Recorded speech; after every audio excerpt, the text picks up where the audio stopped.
MBTA overlay district. We have a motion. Do we have a second? Second. Any discussion? Roll call vote. Mr. Boissy. Aye. Mr. English. Aye. Mr. Maloney. Aye. Mr. Warman. Aye. Mr. Woodhams. Aye. I think that aye, 6 in favor, 1 absent, no one opposed, motion carried. All right, Rachel, maybe can you bring us up to speed on where we are with calking the lots that we had selected and where we might be from what size can fit on, I guess, the East Street lot first. Yeah, those items just recently came in earlier this week. I did some additional tweaking because the East Street property had a number of wetland areas, and so it was kind of messing up when I was putting it in the compliance model. So I just moved those lines to not include the wetlands at all, make it easier because they can't build on those anyway. So I will show what first came in from MAPC, and I don't have the edited maps yet. They're not ready for public. I don't know if I'd be able to open up my GIS from here, from the VPN. So the East Street parcel is about 21 acres. When you take out all of those items. So here are the areas. This is the map that MAPC did. I'll zoom in here and I'll just draw a line as to what I did. Let's see, annotate. And, you know, nothing is permanent. It's not what we're gonna submit. So all I did was take out kind of all of this, and I cut this off here because there's nothing to do back here, but I can extend it back there. You know, it's not whatever the board wants to do. I am merely just your conduit. Yep. And then there's a little piece of wetlands up by East Street, right? Or yeah, so I just cut that piece out. You know, or when it's 21 acres minus this item here. That's how much you have left in this area. So minus this is 21 acres. In my rudimentary drawing, I'll continue to close it out so you can get a better understanding of it. so 21 acres, 210, so about 300 units. Yeah. Let me bring Potentially. 315 units up there.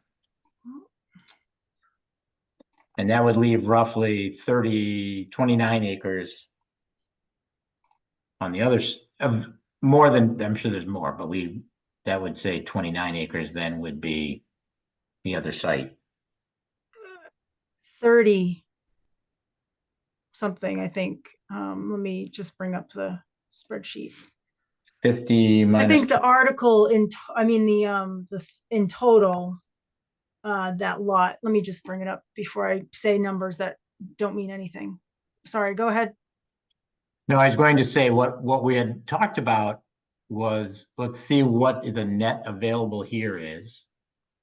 And then we'll look at the other site and say that's what we need is the balance of the 50 down there. So if this is 21 and we want to keep it at 21, that would leave 29 over at the other site. So this site would get 315 units and the other site would get 435 units. Potentially. Potentially. That's just rough math. Right. But it wouldn't end up yielding that many because you still have to allow for septic and all that stuff. So. Right, which wouldn't be a bad thing, right? If we had less than 15, but I don't think we have to count for a net of 15. We have to say 15 and then it gets reduced, which which probably tells us on any site, we're not gonna have 15 units per acre.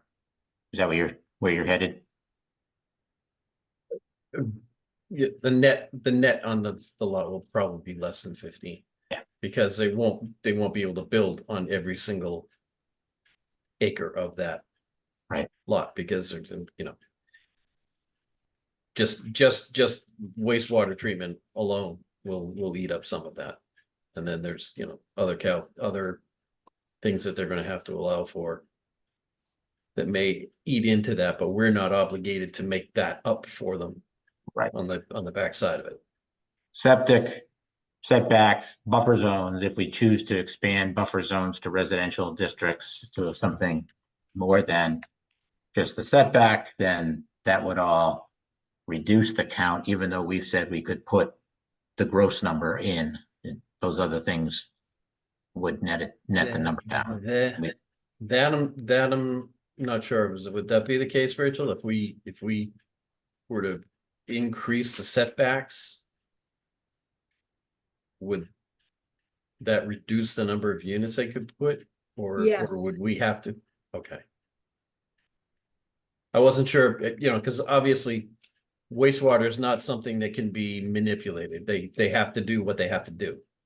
Mhm. Setbacks where that's a sort of we have discretion there as to what we do. I don't know. I just want to make sure it's not something that's going to run us afoul of approval, by the state on the back end of it, where they say, well, you've put in these unnecessarily large setbacks, and therefore you're restricting the number of units, and therefore that doesn't fly. If that's not the case, then that's fine. I just want to make sure that we understand that before we go down that road. That's all. That's been my understanding. Like if we change the setbacks and that reduces what can effectively be built, that would not be in compliance, but you need septic because you just have to. And if they can't make it work, then... septic's not something that they but setbacks are something that we have. Right. If we require 400-foot setbacks, and that means, oh gee, you can only put 20 units on there. I don't think the state's gonna exactly. Like it, so. That was my understanding, but I'm not certain. and if that's not the case, then that's fine.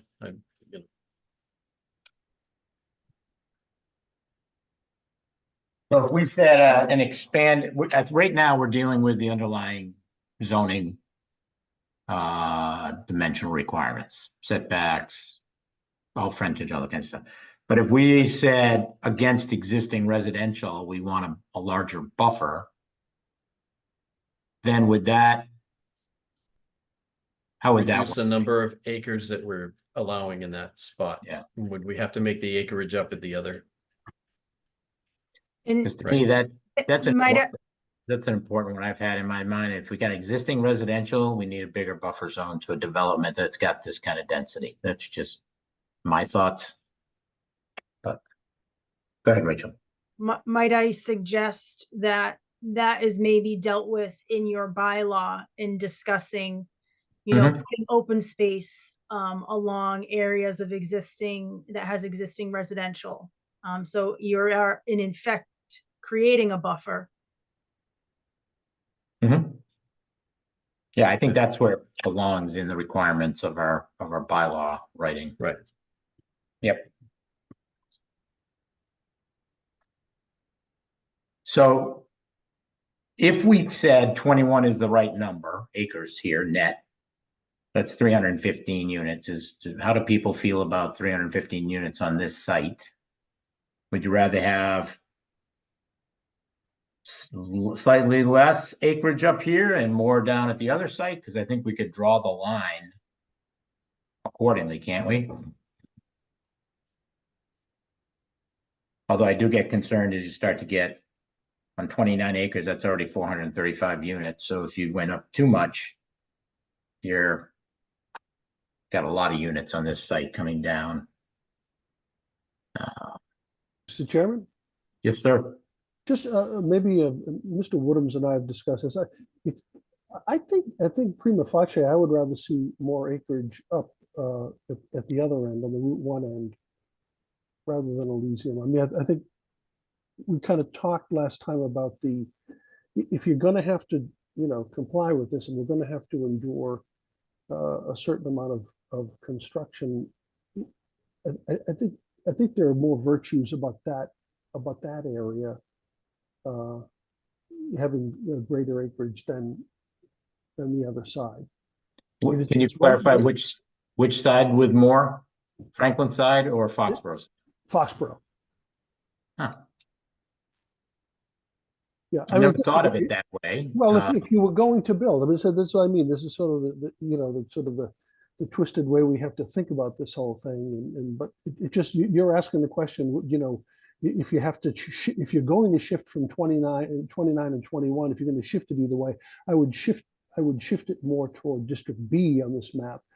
I'm perfectly happy the way you have it right now, 29 and 21. But if you're asking, if we have to make a shift, or if we would like to make a shift, where would you go? I said, well, I'd probably favor, more units closer to Route 1. Okay. I hadn't thought of it that way. I guess I was thinking the other site might be longer term, kind of push out a bit, allow the town to adapt to it as if this one is an easier, build and permitting process and is going to get built, the other one might be longer term. So how much can we absorb at one time? I wouldn't go over 21 here. I don't think. I kind of targeted 15 in my head for this site. So I think it's kind of in line with that, but interesting perspective. Rachel, on the other one, do we have a lot more acreage than the 29 that would be left over for the 50 acres? If this was 21? On the Elysium Street, yes, Yep. the parcel is 230 some odd acres. And I think this is about the line where it is right here where the earth removal starts. Yep. But I mean, there's nothing saying that you can't do it on the earth removal part. How much acreage is in the blue mark, within the blue lines? That is 37.7. Okay, so we have more than 29. Correct. Okay. And because there's a budding residential here, it's a budding recreation. I think the golf course is recreation. Is that how it's zoned? That's in Franklin. It's not. Yeah. Not I us. think the golf course where it maybe comes in Wrentham is way up here. This is residential. This, I believe, is a wetland over here. Okay. Yep. So if we did do open space or a larger buffer against residential, that 36 would have to come down a little bit. So you have to make sure it doesn't get below 29 and.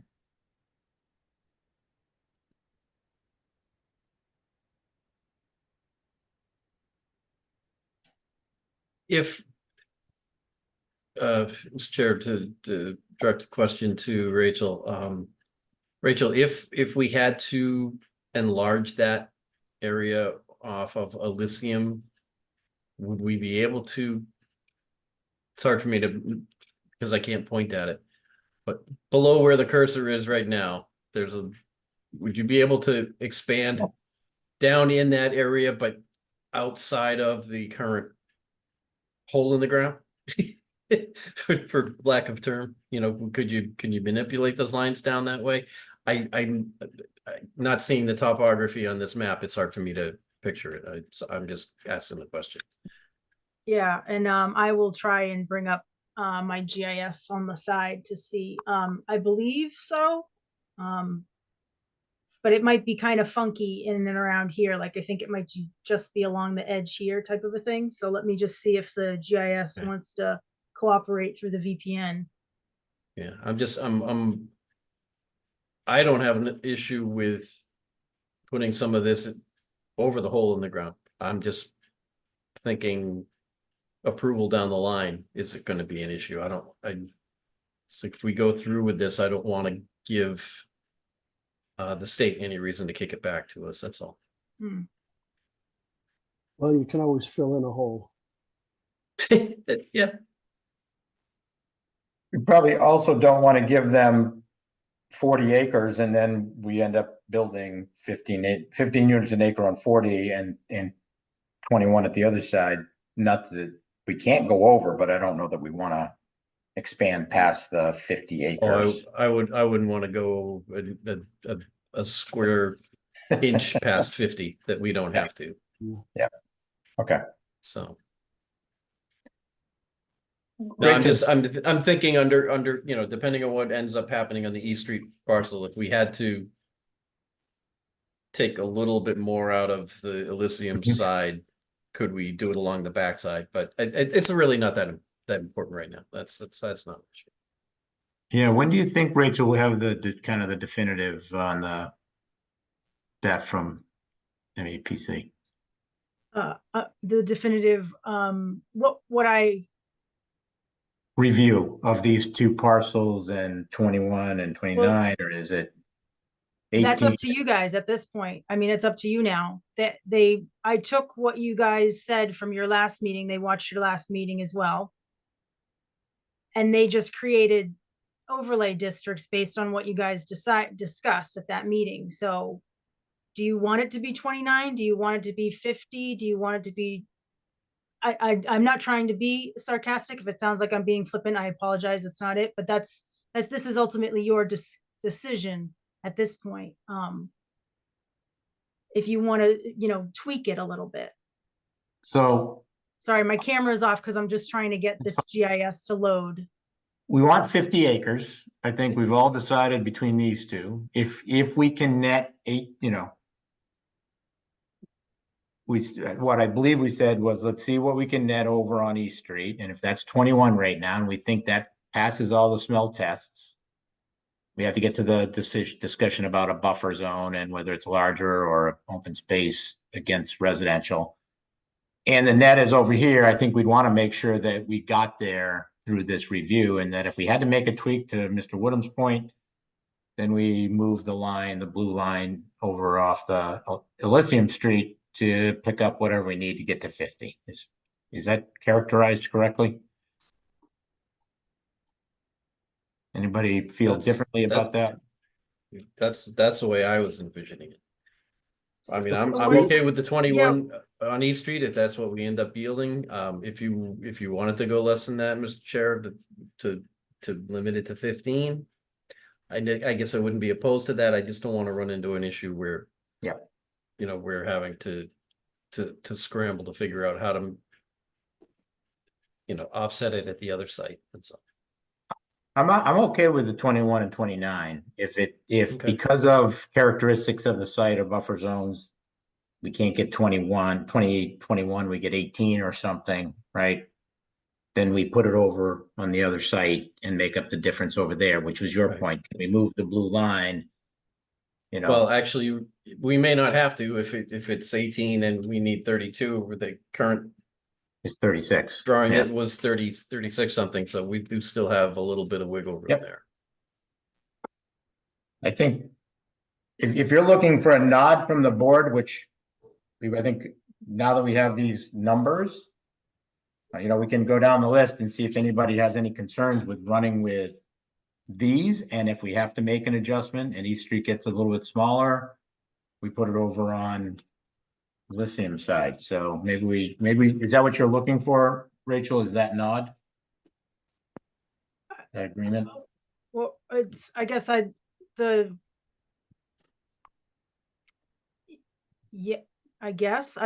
I'm confused now. I think the idea, Rachel, is that we go with the 21 on East and the 29 on Elysium.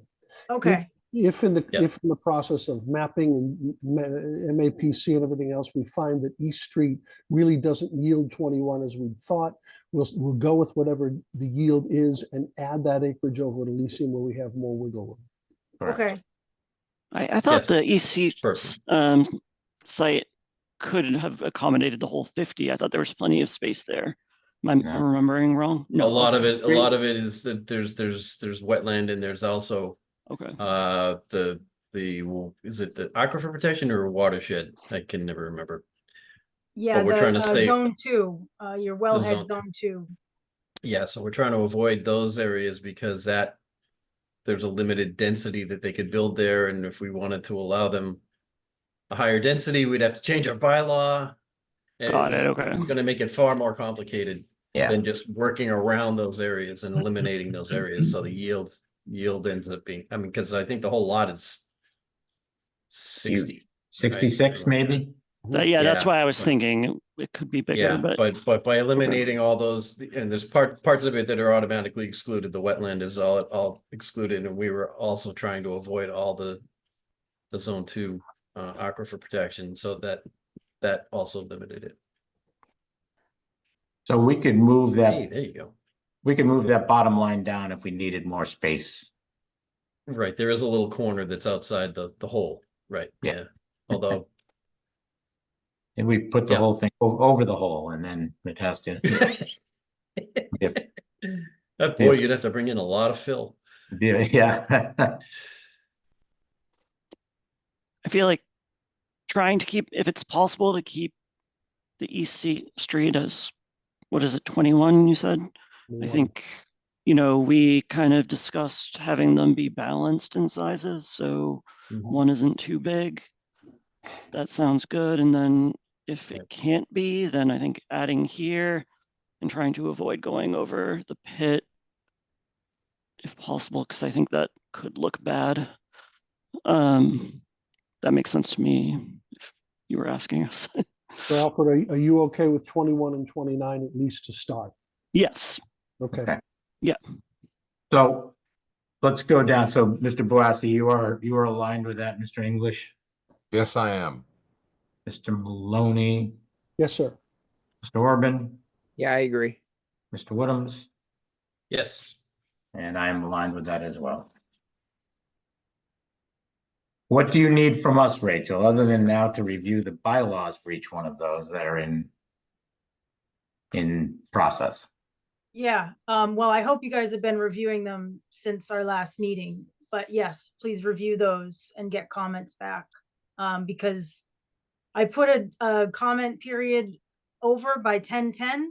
It's an arbitrary number. I'm just giving you 30 days to review. If you need more time, take all the time you need, just understanding that you still have to have something in by by the December town meeting. Warrant closes in November. And if you want to do public outreach, I would think you might want to have a final bylaw to do some information sessions with. I know you were accepting comments on the bylaws. It would be very helpful to me for the 10th to see that bylaw with all the comments that have come in there so we could review that. Yep, Is that and as possible? you asked, you asked that at the last meeting, and so I said at the next meeting, which is tonight, I would present any comments that had come in. As you saw in my email sort of recap, I haven't received any as of yet. Okay. I'm taking them. I'm planning at wrentham.gov. Anybody can send them or come in or drop them off, hard copy, writing if you'd prefer to just write them down, so long as you have legible handwriting, and I can put them into a spreadsheet, and I'll share them at your 10/16 meeting. You, I believe, have my comments about, The one comment, yes. well, I think buffer that's one. zones. I put also comments in around on the larger parcel around walking paths and activity Yeah, areas and I did reply, and I said that there, I pointed to some sections that I had Okay. included in this second draft or this third draft on. And I think that was directly related to Mr. Boassi's comments as well previously, so. and you probably have these out there and I probably have access to them. Is it possible to send the latest draft in Word form, so that I work best in Word form and I'll do track edits? Yep. Okay. That would be great.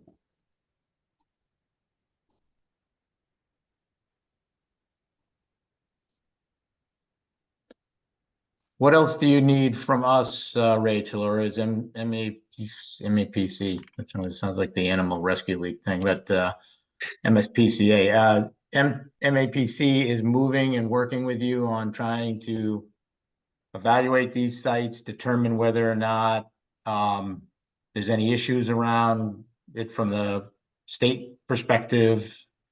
What are the next steps on all of that? I only asked them to create these overlay districts per the sketches that you had, and then run it through the compliance model. Okay, That's all I've asked them to do. Because again, I don't know as though they have the bandwidth right now okay, um, that's fine. to work on us, directly. Now having the overlays shape files already done, I can probably do some of that work, which I did do earlier, which is how we got to the 21 acres, because they had a 27 acre to start with. Okay, good. When would have they run it through the compliance, or they're going to run it through their compliance? Yes, it's already done. That. And it works? It meets it. Yep. Yeah, it works. Good. That's an important step. It's huge. Okay, so we're on the right track. Anything else we need to do before the next meeting other than review the bylaw and make sure that all our comments in, so we can run down it next time and say, okay, for this site, either for both sites, it's the same, or for this site, these comments fall in, and on this site, these comments fall in. Right now, I don't have them as separate Right. design guidelines for each. It's one for both. Okay. So if there is a difference that people want to see between the 21 acre site and the 29 acre site for any particular reason, because of where they're located, where there's residential, where there's surrounding properties, whatever the situation is, then let's call that out. And maybe if we can write one bylaw for both, that's great. If we need to have edits for one versus the other, we ought to call that out. Okay. So we're on track and we're aligned. Those are two good things. I do want to also note that Jerry McGovern is on the call. I don't know as though you wanted to talk about him. I did reach out to him. He is a former Board of Selectmen member, was also a member of the Master Plan Committee, and helped immensely on that with getting the word out. I did reach out to him to see if he might be able to help whoever wants to be sort of the face of this, to do maybe a cable 8 spot. Again, we did this for the master plan, and I thought it did a really good job at getting the word out. So. Yep.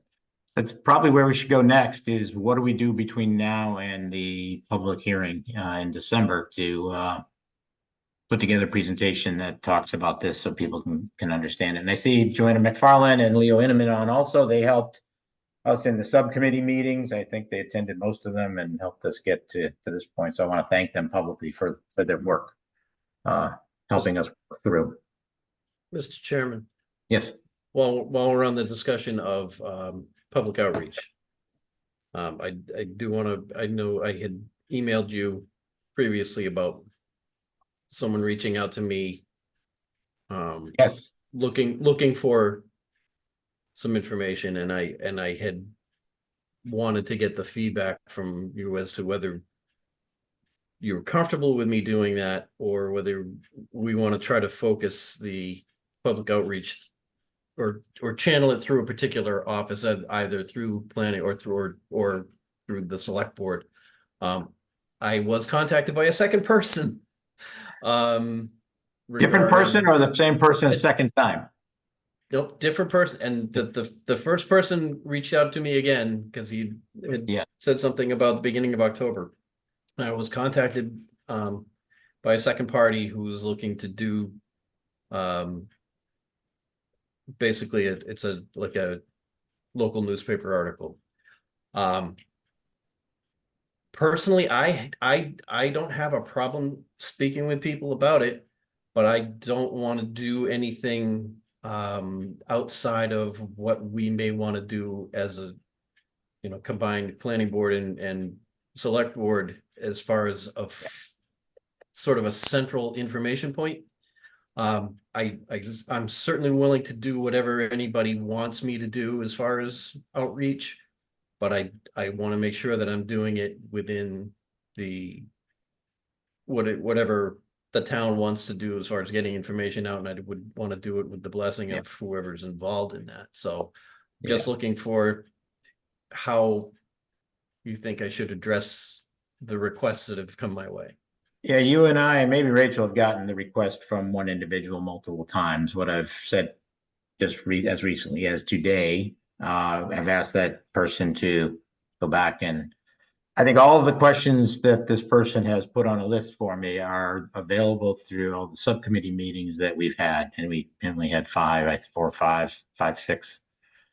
So I think it would be good for us to have a consistent message. It feels to me like we ought to put that message together for the public outreach and move that forward as the common kind of party line on this versus, you interviewing with somebody, me and Rachel, and having multiple. Right, Yeah. and that was my concern, and that was why I didn't want to move forward with that. Like I said, I'm willing to do whatever, the board, if it's whatever the will of the board is as far as helping to get the word out. But I don't want to step on toes. I don't want to put out conflicting messages or anything like that. So Yeah, for the sanity of the board, I feel like if we're not careful, this has been a very controversial. This has been very controversial in some towns. I think it's been controversial in our town. People with a lot of opinions, one way or the other, right? And I think there's still a significant a portion of the voters who don't really have a real grasp of what all is involved in it, but based on discussion I had last week with some folks, that there's still a lot of I don't want to say rumor, but misinformation or misunderstanding. And it's one thing to say, yeah, you can go to the website and say, go to the town web page and look it up and you can read all of that. I think a lot of people would rather have some kind of a presentation where, we had talked about cable 8 and that kind of thing, where they can just sit and watch and we could do a Q&A, the 20 most popular questions. These are the questions, these are the answers, something like that. I'm 100% aligned with you on that, and I think that's a better version of getting the message out than us trying to do interviews with individuals where, who knows where the stance is, and do we get caught up in a question? It becomes a political issue versus here's our message. Here's what the planning board was charged with. Here's what we did. Here's our best recommendation that we're bringing forward to town meeting. And that information is agreed to by us and communicated by us. And then it's consistent. So that would be my view, not to do individual interviews. And we see your hand up in a minute, Mr. Inman, we'll get to you, but feelings from the board on that to build a deck, build a presentation, and do community outreach in different and Mr. McGovern will talk to us about what has been done in the past, and Mr. Woodhams has done some things in the past, and have that be the message from the planning board versus any of us doing individual interviews that might get misconstrued or misaligned. So thoughts, Mr. Bawasi? I mean, I agree. It's better to have a unified presentation of things, but the local newspaper is also a good resource and gets to a lot of people. So not having anything there seems like we're missing a good place to present information to people. But it'd be nice to be able to get something in the paper, but I don't know the best route to that. We could invite the paper to our presentation. There you go. Yeah, sure. And they have all the facts and they can write the story. And, if they have some questions, we could potentially do a very small version of answering their questions versus an interview that again might get off track. Mr. English?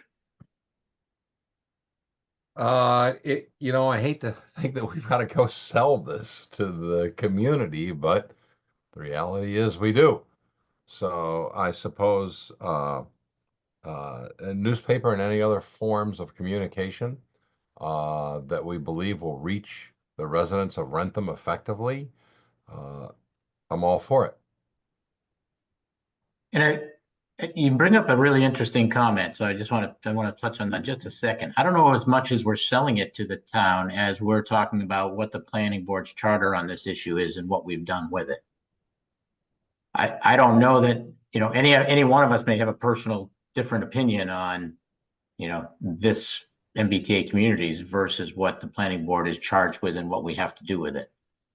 I think we're bringing forward the best option we could come up with to solve this in the best way for the town to meet the bylaw that's in, or the rules that govern this. And so I don't know,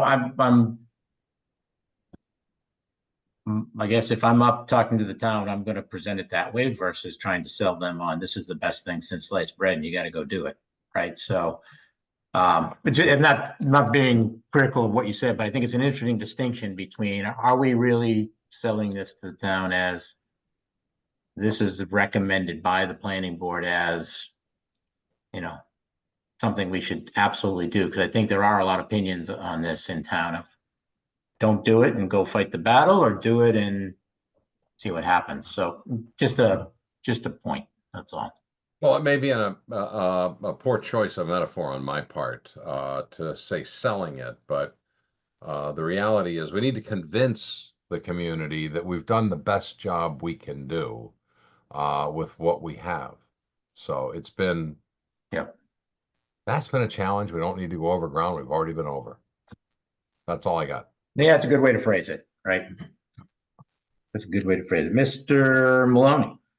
Thank you, Mr. Chairman. I think the subcommittee should schedule a public hearing at the senior center or the library for some time in early November. I think the presentation should be 15 minutes, and not maybe a little longer, but not much. And do just as you said, keep it simple. You'll have a question-rich environment anyway if you get significant attendance. And your two objectives are to demonstrate that this proposal, which we're bringing to town meeting on December 9th, is one, in compliance with the letter of the law. And Mr. Woodham's put it nicely today, 50 acres, not 83, 50. And second, that it is, while in compliance, at the same time, it is it is the least disruptive to the town, if that's the best way to put it. And that's it. Here's what we're doing. This is why we think it's the best plan for the town to consider, and the town may consider it at town meeting and vote as it will. Sounds good. Thank you. Mr. Orban. Yeah, I mean, I tend to agree with the ideas that have been said so far, and the consistency being the key. I think there's been a lot talked about this in a lot of different places. And I'd also be worried about individualized interviews, because even if we're trying to say the same thing that's been said here and there again, it can always get turned a different way. So I think it's the best we stayed in unifying, whether that be something to the newspaper, the cable 8, going to the library, giving a presentation, or wherever. It should be something that we all sort of agree upon and are there kind of putting that message out together. Because anytime you split up, even if we're trying to say the exact same thing as the rest of the board, it's easy for somebody to take it a different way and run with it and create more sort of division and already a divisive topic. So the better we can be to be unified, I think the best. And it seems like we are right now. So I think that's what we should also say. Not only do we think we've done what we're supposed to do here, we provided good options, but that we're largely as one in doing so. Great point. Mr. Woodhams. No, I guess I probably don't have anything else at this point. I appreciate everybody's feedback, and that was my feeling was that we probably would want to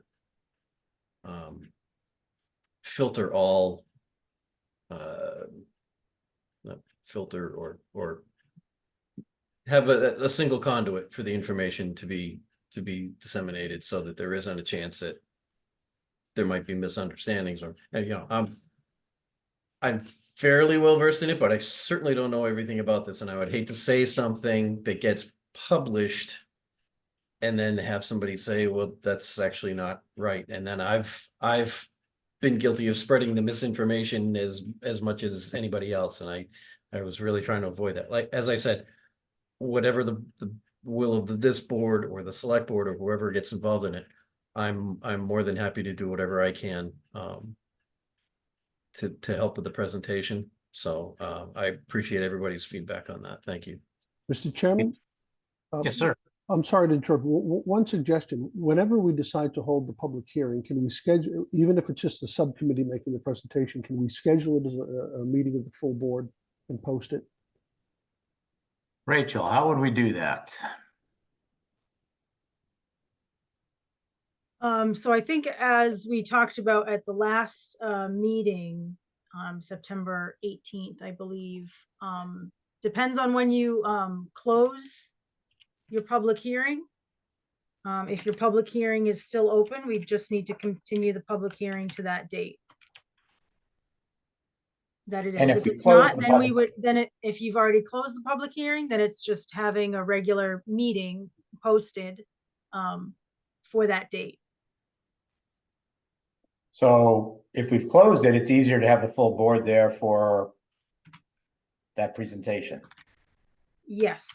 Okay.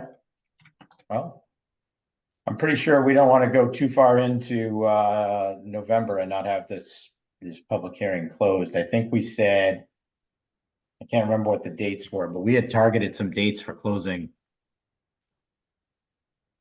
the public hearing. First, I want to say first meeting in November is what we're looking at. Okay.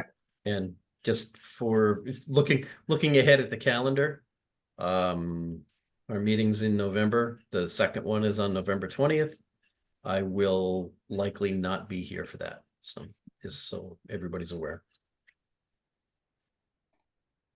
Do you want to schedule a public hearing in the week in between our two meetings, the 6th and the 20th, somewhere in between there? Yeah, and I do like your suggestion, Mr. Maloney, of the public forum. We did that multiple times with the town center zoning, and it was very helpful. So yeah, I'm all for that too. Scheduled a planning board meeting specifically for this presentation. Sure, why not? I don't like the idea that the rest of us can't go to a meeting. No, I agree. You know, so it's a planning board meeting, special planning board meeting. Post it and go. Unless we've already closed the meeting, closed the hearing, and the presentation is a presentation with all of us there. So those are two options, right? Whatever works technically. I'm in favor. But if we're all there, we would have to post it as a meeting regardless. Fine, then we post it as a meeting. Great. Yeah. Yeah.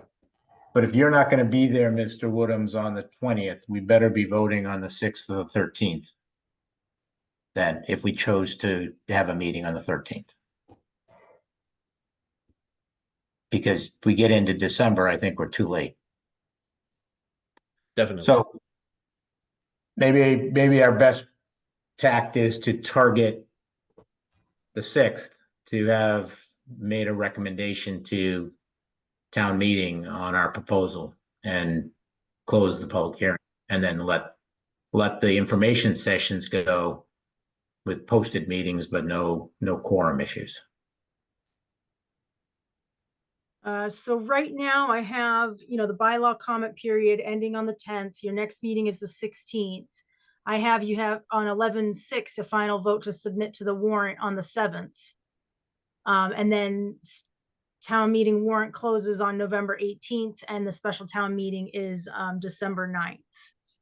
So we really have to vote by the 6th. The 6th, Yes. Yeah. Yeah. So Okay. do the vote on the 6th, and then if we can do an informational meeting presentation, as Mr. Maloney had suggested, do it the following week, That Do it. week. if and that works.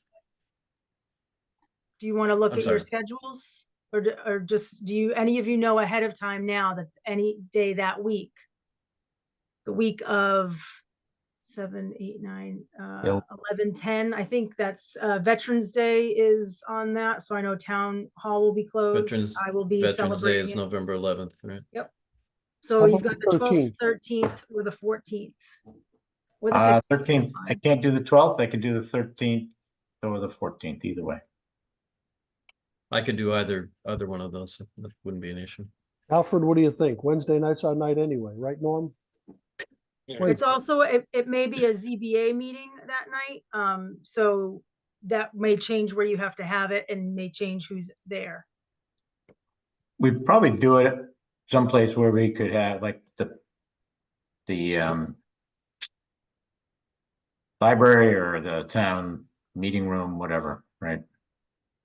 So yeah, that the Safety 13th, Wednesday complex. the 13th is the normal meeting day of the ZBA. Okay, And they haven't meet at, received they meet at anything. town hall. They meet at town hall in the large conference room, but the meeting may not, I don't have any new public hearings right now, that the deadline isn't until a few weeks from now.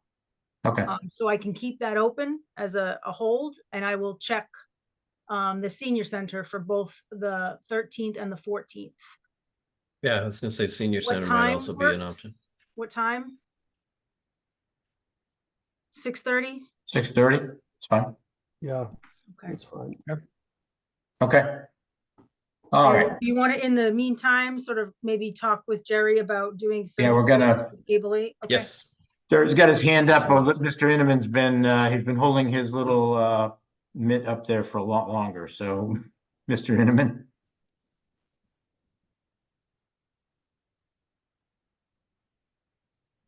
Thank you, Mr. Chair. I got a little bit confused when you were talking about the two areas. I thought Rachel described the one on Elysium Street as being 37.7 acres. Yet in the discussion, you talked about increasing the size in order to get it above perhaps 29.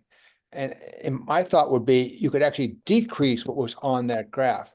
So Rachel, could you clarify, was the graph that you showed actually 37 and our discussion was actually kind of going the opposite direction? It didn't seem like we needed to cover over the whole.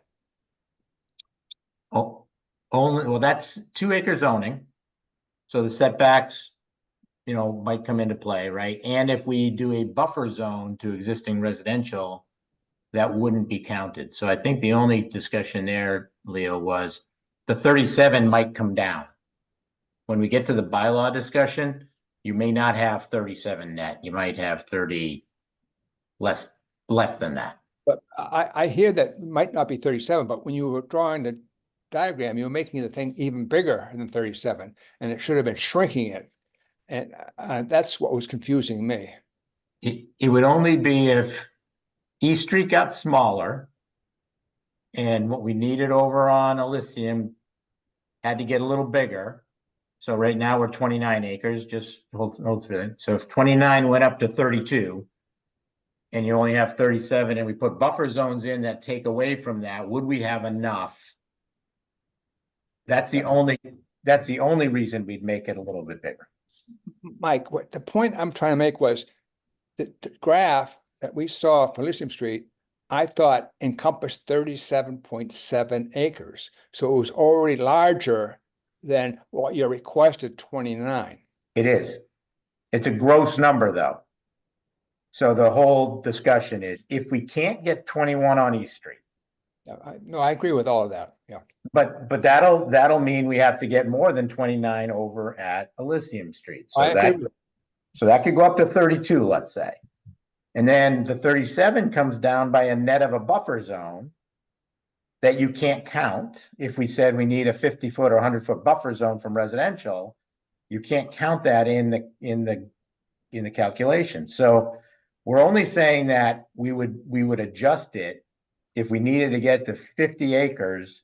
And because of the changes between the two sites and the buffer zones and whatever else we decide on areas that can't be counted, get too close. That's all. I think I failed to communicate, but I hear there will be adjustments. Okay. And when you started talking about buffer zones and so forth, and making sure we have enough for 15 acres. A thought passed through my mind, and I don't know the answer to this. I have no experience of 15 units per acre and how that works. But currently in town, we have a 35-foot height limit. And I was wondering, if we increase the buffers on the side, do we end up getting ourselves into a bind where they can't actually put 15 acres because of a height restriction? I don't know the answer to that question, but I thought that's something that maybe we should have Rachel go ahead and explore. Rachel, comments? I can explore that. I believe our heights in these two districts are 35, right? The residential are 87 and 43. 2.5. We haven't talked about the buffer zones, and we will, but if that is not, that has to come off the calculation, then we'd have to look at whether or not, Because my thought right now is maybe our height restriction of 35 might possibly be too low in order to comply with 15 units per acre. But I don't know the answer to that question, but I think it should be explored. it's likely when we get done with this, that because of septics and maybe buffers, or that the 15 units an acre can't be built, even though we've met the code, right? Okay. And I like the idea you're presenting straightforward, exactly what you've done, and you've done the best case. Chances are, being a blabbermouth, I'll probably speak in support of this at town meeting, but I'll let you do your straightforward. But I am in support of getting the bylaw passed, as I think you perhaps know by now. Yes. So I thank you very much. Thank you. Mr. McGovern. Welcome. And you might be on mute if you're talking.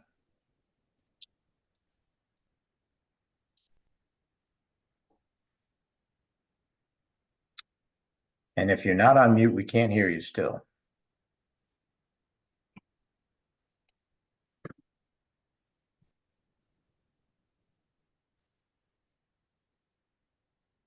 Doesn't look like he's muted, but I'm not hearing anything. No, We can see you, Jerry. We can see your lips moving, but can't hear anything.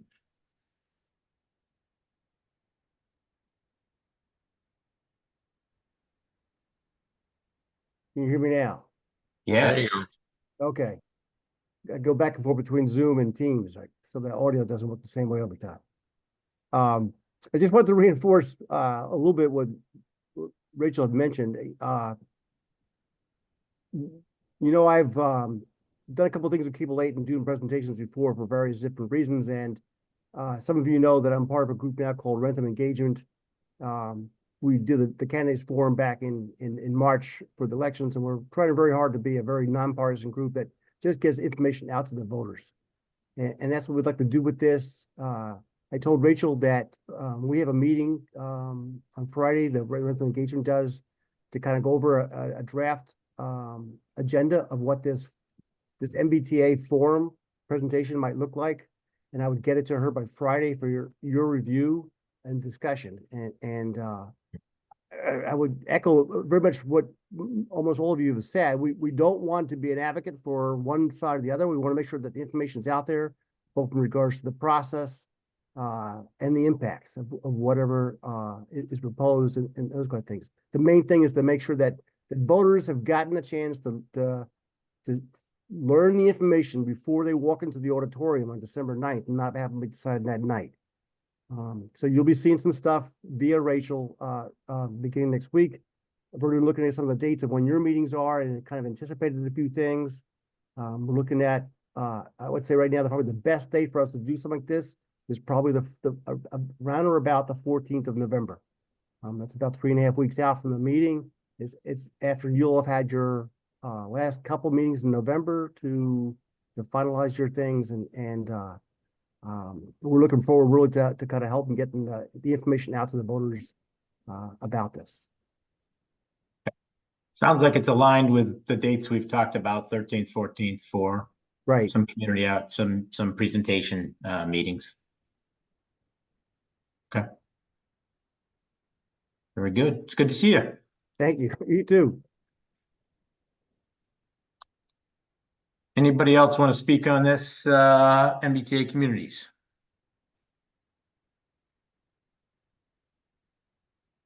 Anything else, Rachel, to discuss on this before we vote to continue to our next meeting? I have nothing. I did just resend the email that I sent with the PDF and Word that I sent in September. I've also uploaded and will do a follow-up email, but I uploaded the compliance model spreadsheet with the numbers that we've done tonight onto that website as well, so people can download it and fiddle around with it however they so shall please. And I believe in other meetings I have shared the compliance model guide.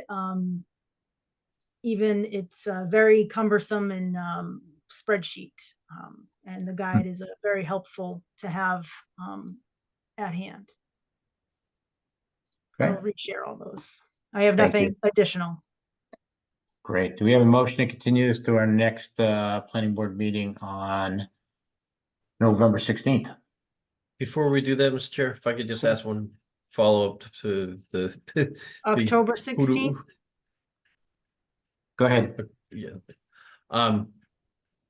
Through you, Mr. McGovern, so where I have these people who are inquiring about getting information, would you be comfortable if I directed them to speak with you at this point, or is it still too early in your process? So I don't want to be the spokesman for either side of the issue. What I want to do is be able to make sure that our group gets just the information out on both of those sides. Right. What I think is that when you see the agenda we've kind of put together, if it holds up after our meeting on Friday, and then Rachel has it and can share it with you, it will kind of be a forcing function for your group to be to really centralize what your message is. And just as my own opinions, I think Mike said it, and a few of the others as well. Your responsibility is to provide something that can comply with the law. There will be other entities that may want to argue for or against. And I see what you're doing is very much in strict compliance of what your role is. It's about the process, it's about the options, and why those things were chosen for those particular reasons. It's not necessarily, forgive me if I'm overstepping my bounds a little bit, but it's not necessarily to say this is what's supposed to help or hinder, better housing, all those kind of things. So we want to kind of frame it that way. And I hope that helps you to better frame your message of what you do as a planning board. Yeah, thanks. Thank you, Mr. Chairman. I appreciate the time. Okay. So do we have a motion to continue to our next meeting on October 16th, At 7:15, so moved. 7:15? Second. We have a second, any discussion? Roll call vote, Mr. Boissy, Aye. Mr. English, Aye. Mr. Maloney, I, Mr. Orban, Aye. Mr. Woodhams. Aye. Mike McKnight, aye, 6 in favor, 1 absent, no one opposed, motion carries.